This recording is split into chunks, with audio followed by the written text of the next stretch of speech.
지역 이슈를 속편히 풀어보는 헬로 이슈토크 시간입니다. 자, 오늘은 공공의료원 관련 이야기를 좀 저희가 준비했습니다. 이번 대선에서 또 지역에서 관심을 많이 가졌던 공약 중에 하나가 공공의료 공약입니다. 부천시에서도 오랜 논란 끝에 지난 4월이었죠. 공공의료원 설립 운영 조례안이 통과되면서 더 기대를 갖게 하고 있습니다. 오늘은 이후에 이 문제가 어떻게 흘러갈지도 포함해서 한번 이야기를 좀 해보겠습니다. 자, 자리에 부천시 의회에서 광래경 의원 또 이종문 의원 함께 나오셨습니다. 안녕하십니까? 안녕하세요. 예, 이종문 의원 오늘 처음 나오신 건데 잘 부탁드리겠습니다. 네. 예.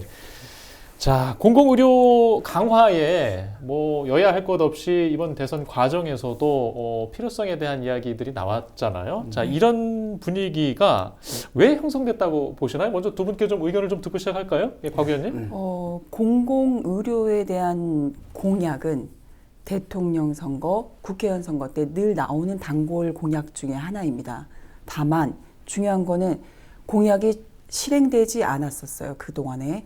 저는 이제 앞으로는 이 부분들이 좀 더 신중하게 공약으로 좀 나왔으면 좋겠다는 생각이 들고요.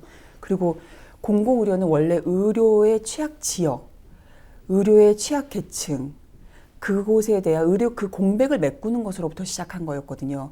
그렇기 때문에 재정을 들어갈 수밖에 없는 거예요. 그리고 그 재정을 감당해야 되는 것도 당연한 그 이유로 분명히 됩니다. 그래서 공공의료에 대한 부분들이 지금 어떻게 지금 더 뒤에도 나올 테지만 그런 부분에 대해서는 조금 더 맥락을 분명히 해야 될 것 같다는 취지가 있고요. 그런데 이제 우리 국민들이 코로나19의 상황을 겪으면서 뭔가 공공의료의 필요성이 좀 필요하구나. 우리가 감염병이 갑자기 우리한테 들이닥쳤을 때 뭔가 국가가 해줘야 되는 의료 시스템이 준비가 되어 있지 않다 보니 이 문제를 어떻게 해결해야 되는데 공공의료가 답이지 않을까. 그리고 두 번째는 뭐 필수로 필요한 의료가 공백이 자꾸 생긴다 하는 소아과, 뭐 분만, 뭐 이런 정신질환, 감염 이런 일들에 대해서 누군가가 자꾸 공백이 생긴다고 하니 그 부분에 대한 필요를 그러면 공공이 책임져야 되지 않을까. 그리고 지역 간에 또 격차가 있잖아요. 이런 부분들에 대한 결국 민간이 할 수 없다면 결국은 공공이 해야 되지 않을까. 이런 요구들이 있으면서 공공의료원은 필요하지 않을까라는 그 주목이 좀 된 것 같습니다. 예. 일단 뭔가 필요성을 얘기하시면서도 뭔가 못마땅한 부분도 같이 얘기하시는 말문을 여셨습니다. 이종근 의원님, 뭐 덧붙여 하실 말씀은요? 또 뭐 사회적 합의가 그렇게 이루어지고 있다는 생각이 들고요. 여야의 문제나 어떤 진보 보수의 문제가 아니고 공공의료의 문제가 사실은 이제 기본적인 국민의 건강권 문제로 이제 대두된 거라 생각이 들고요.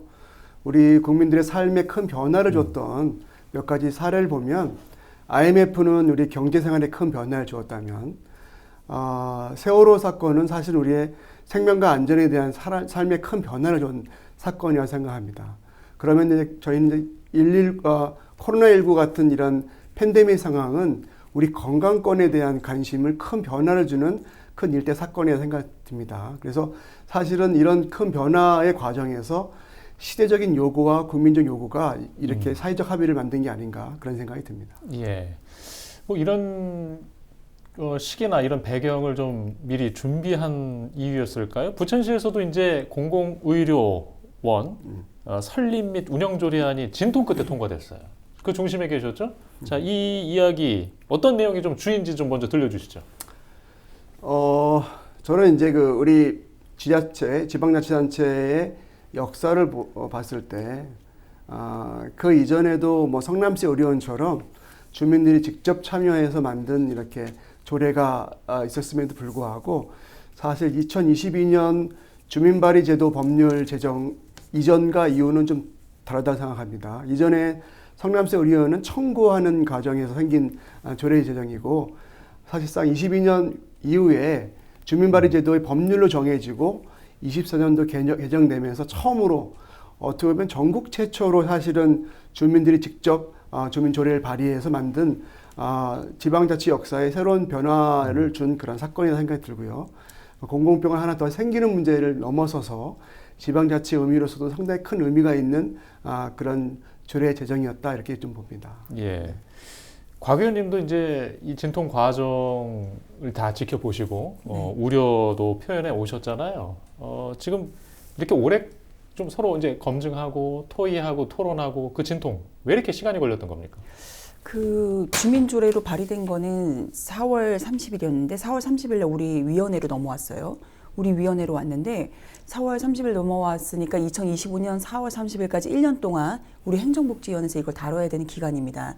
근데 저희가 7월 1일자로 받았어요. 저는 이제 행정복지위원장이 되면서 받아서 약 한 9개월, 10개월 동안 우리 위원회에서 그 역할을 한 것인데 7월에 상정하면서 저희가 본격적으로 활동을 하게 된 거는 9월이 지나면서였고 거기에서 일단 전문가들의 의견을 들어보자.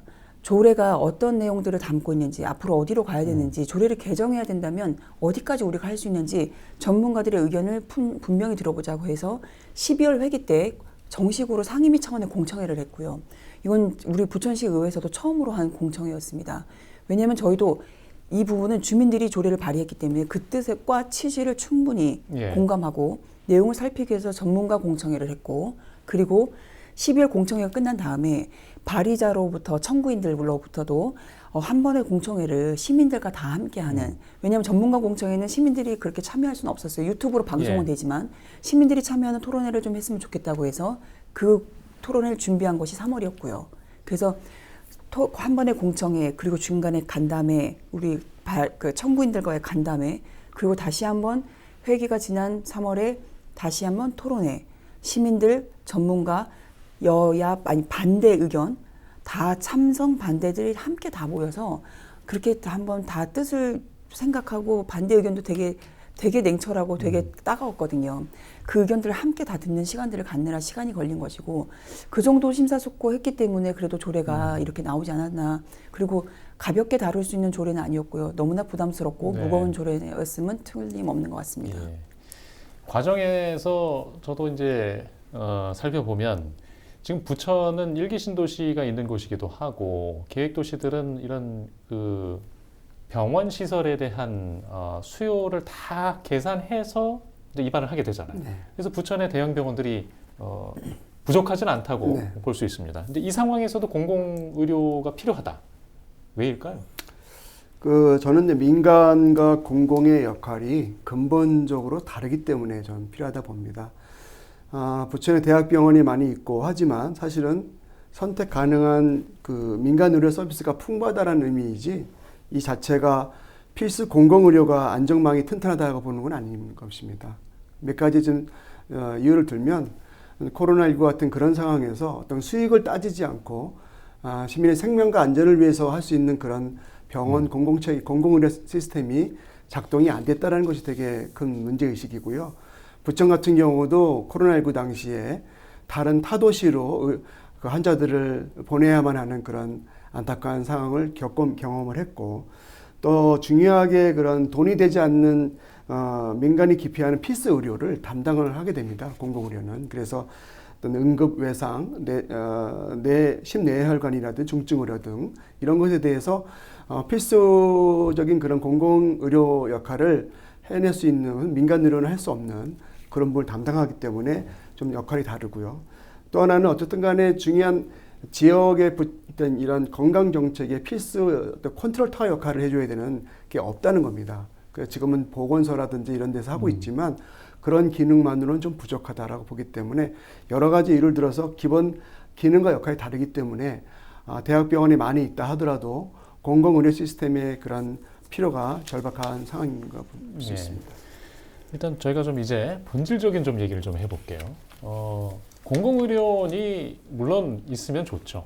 하지만 걱정하고 우려하는 것이 우리가 운영할 수 있나? 감당할 수 있나? 또 이 많은 뭐 건립비용부터 해서 이후에 충분한 의사들 또 환자 수요는 또 계속 받쳐줄 것인가? 이 여러 가지 걱정을 그 앞선 공공의료원 사례에서도 봐왔잖아요. 자, 이걸 아는 상황에서 자, 부천시가 감당할 수 있을까? 어떻게들 보고 계세요? 지금 상태로는 부천시는 감당할 수 없습니다. 냉철하게 감당할 수 없고요. 지금 허덕이고 있는 재정에 대한 압박과 그리고 재정에 대한 어떤 구조적인 문제는 달리 살펴봐야 되겠지만 지금 상태에서 우리가 부지도 없고요. 그리고 뭐 그때 병원 부지 있었던 곳은 지금 이제 다른 개발을 지금 계획하고 있고 그러니까 병원 부지라고 지정해 놓은 것도 없고 부지가 있다 하더라도 거기다가 건축을 하고 하는 그 과정들에 대한 최대 비용 지금 한 3천억 정도를 생각하고 있습니다. 3천억이 연차적으로 3천억이 들어간다 하더라도 뭐 1년에 500억이라 해서 6년이 들어간다 하더라도 그건 작지 않은 돈이거든요. 들어가는 돈이 투입하는 것만 생각하는 것은 잘못된 거잖아요. 잘 지어놓고 아이가 뱃속에 있을 때는 엄마들이 사실 편하다고 그래요. 아이가 태어나고서부터가 돈이 더 많이 듭니다. 네. 그러니까 마찬가지예요. 병원도 지어놓는 것까지는 딱 정해진 돈일지 모르겠지만 지어놓고 나서의 관리 문제는 저는 매우 심각하고 그 부분에 대한 책임을 함께 고려하여 계획해야 된다고 생각합니다. 근데 가장 문제는 아까 말씀하셨는데 저는 우리 부천시에는 공공의료가 없다라고 하는 주장은 좀 잘못됐다고 봐요. 우리나라는 건강보험제도를 갖고 있습니다. 건강보험제도에서 급여로 되어 있는 부분에서는 지급되고 있는 부분에서는 민간의료라 하더라도 그 부분의 공공성을 다 갖고 공공의료를 함께 하고 있다고 저는 생각합니다. 그렇게 한다면 아마 민간의료에서는 굉장히 붕괴할 수 있거든요. 그렇기 때문에 공공의료원만이 공공의료를 할 수 있다라고 하는 주장은 조금 아닌 것 같고 그래서 이종문 의원님 말씀 중에서도 민간에서도 이미 그 대신에 급여와 비급여가 나눠져 있죠. 그 비급여에 대한 항목을 점점 공공이 민간에서도 할 수 있도록 비급여를 어떻게 급여를 우리가 향상시켜서 공공의료를 네. 확대할 것인가에 대한 문제는 국가적인 차원에서 굉장히 고민해야 되는 문제고 그 부분에 대해서는 확대되어야 된다고 보는 부분입니다. 그것이 병원을 짓는 문제하고 바로 직결해야 되는 문제라고는 생각하지 않고 그리고 코로나19로 감염병이나 부족한 시설에 대해서는 우리가 공감을 하지만 코로나19라는 감염병이 공공의료원을 탄생시켜야 된다는 문제 제기를 하는 것은 잘못됐다고 봐요. 공공의료원은 아마 지금부터 설계를 어떻게 해야 될 것인지 부족한 진료는 무엇이 부족해서 진짜로 공공의료 할 수 있는 일을 무엇을 할 것인지를 저는 진짜 심사숙고해서 결정해서 공공의료원이 탄생한다면 그것은 성공하겠지만 지금 다른 타 시에 있는 형태대로 우리도 똑같이 한다면 그거는 승산도 없고 이런 문제인 것 같아요. 병원은 우리가 제일 좋은 아플 때 제일 좋은 병원에 가고 싶거든요. 제일 좋은 의사에게 제일 좋은 혜택을 받고 싶은 마음인데 그것을 우리가 어떻게 해줄 수 있을까? 급여와 비급여를 어떻게 다시 좀 평등하게 해줄 수 있을까? 그 문제를 빨리 논의하는 게 우선이지 않을까라는 생각이 듭니다. 일단 성남의료원이 가까운 사례로 우리가 많이들 얘기하는데 지금 이제 곽 의원님이 얘기하신 이런 우려를 비롯해서 어떻게 좀 이 문제를 풀어가야 된다 보시는 거예요? 뭐 말씀하신 것처럼 공공의료만 공공의료를 하는 게 아니죠. 우리가 교육도 다 공공이죠, 사실은. 그렇지만 사립도 있고 공립도 있고 그런 것처럼 역할이 좀 다른 것뿐이지 그 자체로는 다 공공성을 갖고 있는 그런 겁니다. 마찬가지로 공공의료도 다른 뭐 의료기관도 다 공공의 성격을 갖고 있는 의료를 하고 있지만 공공의료라는 것을 특별하게 강조하는 것은 그것을 할 수 있는 역할이 있기 때문에 얘기를 하는 것이고요. 어쨌든 지금 성남의료원과 많이 비교를 하는데 광역 차원에서는 많이 공공의료원이 있지만 이렇게 기초단체에서의 공공의료원은 많이 없잖아요. 그것은 그만큼 재정적으로 어려움을 갖고 있기 때문에 그렇다고 생각됩니다. 근데 성남의료원 같은 경우는 좀 약간 좀 비교가 다른 게 사실상 되게 크게 잘 운영이 됐고 그 개원과 동시에 사실은 코로나를 맞았기 때문에 그 3년간은 집중적으로 코로나 환자를 집중 관리하는 케어하는 데 역할을 다했기 때문에 그 이후에 사실은 일반 병동으로 역할을 못하는 것은 그런 감내해야 될 그런 과정이었다 생각이 들고 그런 과정에서 나타났던 적자 부분에 관해서는 특별히 이제 관심을 갖고 지원해 줬어야 된다 생각이 듭니다. 근데 그렇게 이제 코로나라는 특수한 상황에 접했던 과정과 같이 연결되었던 그런 적자 부분이기 때문에 다시 생각해 봐야 할 거라 생각이 들고요. 지자체만의 그런 재정만으로는 사실상 어렵다라는 생각이 들고 이번에 뭐 이재명 후보도 말한 것처럼 또 김문수 후보도 그렇지만 공공의료에 대한 확충이나 확대는 계속 국가 차원에서 코로나 이후에 더 절박하게 아마 그런 공공의료 정책을 확대하리라 생각이 들고 국가 정부와 광역 단체 지자체의 그런 지원과 함께 고민되어야 되는 부분이 아닌가 이런 생각이 듭니다. 예, 참 이게 부천시가 사실 이제 재정 우려가 요즘에 인구도 줄어왔고 뭐 지하철 운영 적자 앞으로 소각장도 새로 지어야 돼. 연간 이렇게 수백억 이제 운영 부담이 있는 이런 어려운 상황에서 공공의료원도 이제 언젠가 지어야 될 거 아니겠습니까? 이제 우리가 방향에 이게 뭐 설립이 언제쯤 가능할지 또 어떤 돈을 마련해야 할지 들 얘기는 좀 진전된 게 있습니까? 아까 우리 이종문 의원님 말씀 중에 코로나19 시기에 있었던 성남의료원의 상황을 말씀해 주셨는데 제가 그래서 저도 너무 궁금해서 성남의료원과 대구를 한번 살펴봤어요. 예. 두 개도 똑같이 코로나 때 적자였어요. 근데 대구는 적자를 보전해가는 추이가 나옵니다. 그래서 지금은 많이 돌아섰는데 성남은 그럴 수밖에 없겠더라고요. 그게 뭐냐면 이게 어떻게 재정을 확보하냐는 질문이기 때문에 제가 예. 잠깐 말씀드리자면 도심에 있기 때문입니다. 이게 취약 지역이라는 공공의료에 대한 부분이 충분히 되어 있었다면 그게 좀 모르겠는데 주변에 대형 종합병원들이 즐비한 곳에 있는 서울 도심권에 있는 같은 성남시 안에 병원이 거기도 우리 부천시랑 거의 비슷하거든요. 성남의료원을 찾아가지 않는 것입니다. 코로나19 때는 거기 감염하니 집중적으로 하니까 거길 다 가죠. 하지만 코로나가 딱 끝나니까 그 병원은 이제 그 병원까지예요. 결국은 공공병원에 대한 우리도 마인드가 좀 바뀌어야 될 것 같아요. 저는 공공의료원을 반대하는 것이 아니라 공공의료원에서 무엇을 어떻게 할 건지를 해야 그것에 대한 재정 확보 계획이 충분히 나올 수 있다고 생각합니다. 방향을 잘못 설정했다면 그래서 그게 문제점이 있어서 폐원하는 데도 생기고 성남시 의료처럼 허덕거리는 데도 생기고 한다면 어느 지역에다 어떻게 무엇을 그럼 우리 부천에다 한다면 무엇이 부족한지 부천에 무엇이 부족한지 다른 병원들이 다 못하는 우리만이 할 수 있는 부천형 공공의료원이 무엇인지 그에 따른 재정 계획은 어떻게 될지 이렇게 확보되고 거기에 아까도 의정무 의원님께서 말씀하신 국가가 좀 네. 주도해서 하지 않는 한 지방자치단체로서는 승산이 없다라는 거는 저희가 늘 이야기하는 부분이거든요. 그 부분에 대한 국가의 어떤 주도적인 부분도 조금은 계획이 친밀하게 나와야 되지 않을까 그런 생각이 좀 듭니다. 예.